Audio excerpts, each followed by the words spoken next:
Hello, aspirants. Welcome to Bhagyalakshmi IAS institute where passion with purpose. So ఈరోజు మనము ఇది మనకి ఇంటర్నేషనల్ ఆర్గనైజేషన్స్ అండ్ వీటి నుంచి మనకి ఇంపార్టెంట్ అయితే చాలా ఉన్నాయండి.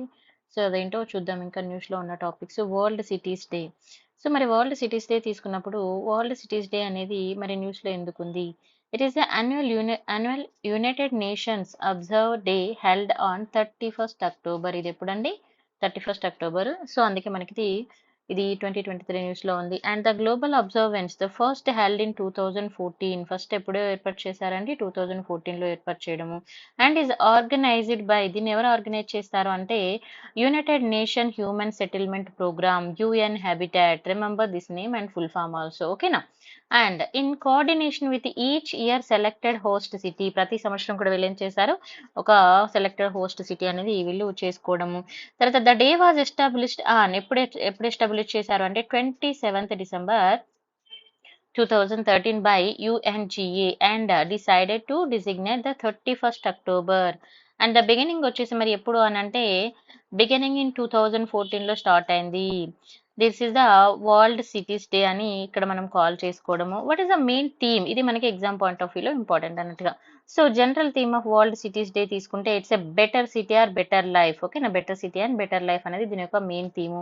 మరి సబ్ థీమ్ తీసుకుంటే చేంజ్ ఈచ్ ఇయర్. ప్రతి సంవత్సరం కూడా మనము మార్పు అనేది తీసుకురావాలి, డెవలప్మెంట్ వైపు మనం పరిగెత్తాలి. Financial sustainable urban future for all. ఓకేనా?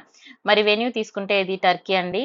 Next one sun one world one grid, OSOWOG. Remember this. Full form అడుగుతారు మనకి టీఎస్పీఎస్సీ ఏపీపీఎస్సీ పాయింట్ ఆఫ్ వ్యూలో అయితే ఫుల్ ఫామ్ కూడా చూసుకోవాలి. చూడండి ఇక్కడ one sun one world one grid అని అన్నారు. ఓకేనా? Solar energy.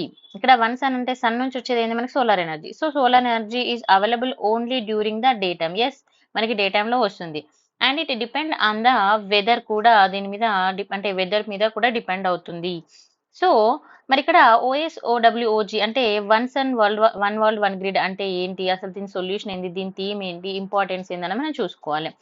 అయితే చూడండి, it is a solution to this challenge aim to develop the world wide grid through. ఓకేనా? World wide grid through which a clean energy and to transmitted anywhere any time. అయితే ఇప్పుడు మనకి జనరల్గా మనము energy అనేది చేసుకుంటాము, తయారు చేసుకుంటాము. దానివల్ల మనకి ఏమవుతుంది అని అంటే కొంచెం మనకి పొల్యూషన్ అయ్యే ఛాన్సెస్ కూడా ఎక్కువగా ఉన్నాయి. బట్ మనము సన్ ఎనర్జీ తీసుకున్నప్పుడు మనకి పొల్యూషన్ అనేది తక్కువగా ఉంటుంది కదా.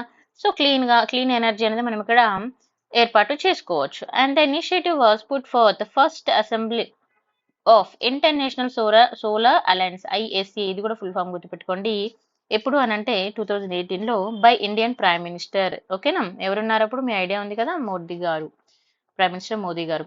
And launched by the prime minister of India and UK COP 26 climate meet. ఎప్పుడు లాంచ్ చేశారనేది కూడా జస్ట్ ఒకసారి ఐడియా ఉంటుంది, చూసుకోవాలి. మరి ఇంపార్టెన్స్ తీసుకుంటే దీని మెయిన్ ఇంపార్టెన్స్ ఏంటంటే reduce the storage needs, enhance the viability of the solar project and reduce the cost of renewable energy.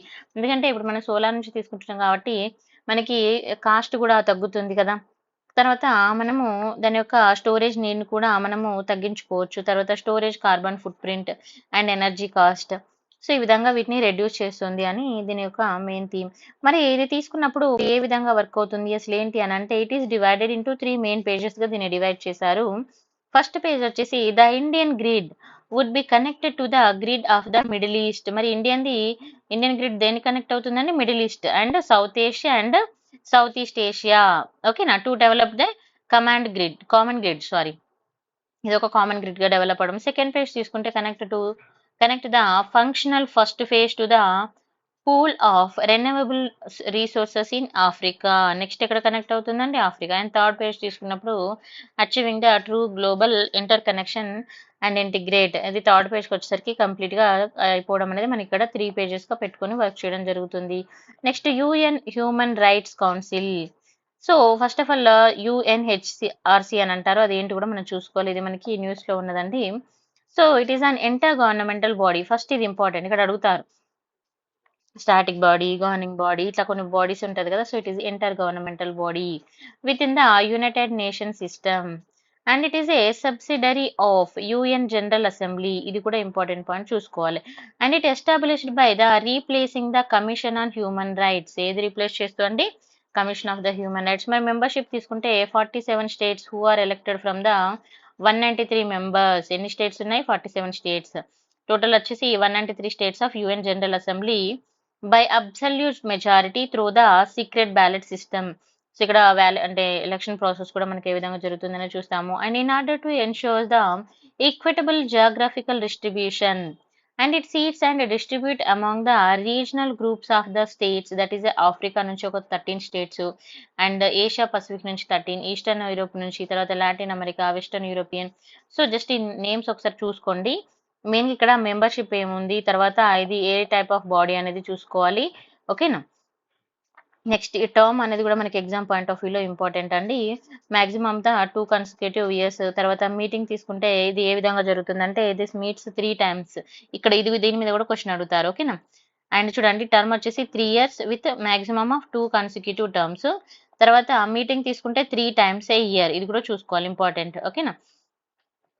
మరి దీని మెయిన్ ఫంక్షన్స్ ఏంటంటే universal periodic reviews. The reviews by the ఎవరండి మరి UNHRC access the human rights situation in all UN member states. అన్ని states లో ఉన్న human rights situation ఇది access చేయడము. తర్వాత సస్పెన్షన్ అంటే చూడండి the General Assembly via 2/3 of the majority. Majority ఎంత అండి? 2/3 can suspend the rights and privileges of any council members that decided has a persistently committed gross and systematic violence of the human rights during the term of the membership. ఏం లేదంటే ఇక్కడ membership గురించి చెప్తున్నారు. ఒకవేళ అక్కడ membership ఎవరైతే ఉంటారో వాళ్ళను ఎప్పుడు వీళ్ళు సస్పెండ్ చేయొచ్చు అని అంటే ఒకవేళ violation of the human rights జరిగినప్పుడు సస్పెండ్ చేయొచ్చు అని చెప్పడం జరుగుతుంది. సో ఈ పాయింట్ ఆఫ్ వ్యూలో మనకి మెజారిటీ ఎంత అనేది మనం చూసుకోవాలి. ఓకేనా. Next leading entity. Leading entity తీసుకున్నప్పుడు office of the high commissioner for the human rights. ఓకేనా is the leading UN entity of the human rights. ఇది కూడా చూసుకో లీడింగ్ ఎంటిటీ ఎవరు అనేది. తర్వాత not binding. It resolutions are not legally binding. ఓకేనా but carry moral the authority. Legal గా అయితే బాండింగ్ కాదు. ఇది కూడా ఇంపార్టెంట్ పాయింట్ చూసుకోవాలి. లీగల్లీ బాండింగ్ అని అడుగుతారు. మరి పవర్స్ తీసుకున్నప్పుడు it has a no criminal enforcement or sanction powers. Criminal enforcement powers అయితే లేదు అని. తర్వాత council can undertake the investigation that helps in influence of the countries behaviour మీద ఇన్వెస్టిగేషన్ చేయొచ్చు. తర్వాత రష్యా తీసుకుంటే Russia lost the election to UNHRC again Albania and Bulgaria in the Eastern European region, and Russia membership was suspended in the wake of full of its. So అంటే ఇక్కడ ఎవరన్నా suspension అయినా ఏదైనా న్యూస్లో స్పెసిఫిక్గా ఉన్నప్పుడు మనం కొంచెం జాగ్రత్తగా చూసుకోవాలి. తర్వాత స్టాక్లోమ్ ఇంటర్నేషనల్ పీస్ రీసెర్చ్ ఇన్స్టిట్యూట్. మరి ఇది తీసుకుంటే మనకి ఇది కూడా ఇంపార్టెంట్గా మనం న్యూస్లో చూడొచ్చండి. ఓకేనా. ఇది వచ్చేసి మనకి చూడండి the Stockholm International Peace Research Institution full form అనేది కంపల్సరీగా చూసుకోవాలి. And recently launches its annual assessment of the state armament and disarmament and international security. So ఇక్కడ ఏమంటున్నారు ఇది రీసెంట్ గా ఏం లాంచ్ చేసింది అనేది చెప్పడము. తర్వాత కీ ఫైండింగ్స్ తీసుకుంటే ఇది మనము ఇయర్ బుక్ ఆఫ్ 2023 నుంచి మనము దీన్ని చూసుకోవచ్చానండి. కీ ఫైండింగ్స్ ఏమున్నాయి అనేది ఒకసారి జస్ట్ చూసుకుంటే సరిపోతుంది. అండ్ ఇది ఎప్పుడు ఏర్పాటు చేశారు అనేది కూడా ఒకసారి చూసుకోవాలి. Founded in 1966. ఓకేనా. తర్వాత యూనివర్సల్ పోస్టల్ యూనియన్ తీసుకున్నప్పుడు ఇదైతే మనకి ఇంపార్టెంట్ అండి. ఎందుకంటే ఎకనామిక్ టైమ్స్ లో మనం చూడొచ్చు ఇది. సో ఇది తీసుకున్నప్పుడు యూపీయూ అంటే ఏంటండి? Universal Postal Union. ఇది ఇంపార్టెంట్ చూసుకోవాలి. It was established by the treaty of Bern.